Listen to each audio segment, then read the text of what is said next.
శ్రీకాకుళం జిల్లా నరసన్నపేటలోని ఇందిరానగర్లో ఓ పాము పక్షి గుడ్లు తినేందుకు విద్యుత్ స్తంభంపైకి ఎక్కి హల్చల్ చేసింది. విద్యుత్ స్తంభంపై ఉన్న గూడులకు వచ్చిన పాముపై పక్షులు దాడి చేశాయి. అప్పటికే గుడ్లు మొత్తం తినేసిన పాము కిందకు దిగేందుకు తంటాలు పడింది. సుమారు గంటన్నర పాటు కష్టపడి కిందికి దిగి పొదల్లోకి వెళ్లిపోయింది.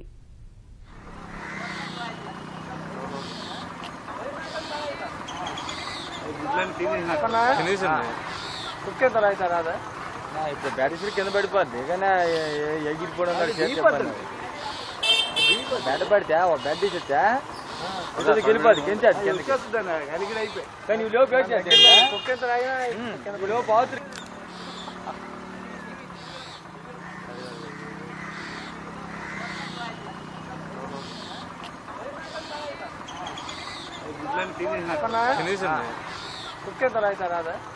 ఇప్పుడు బ్యాటరీ కింద పడిపోద్ది కానీ ఎగిరిపోవడం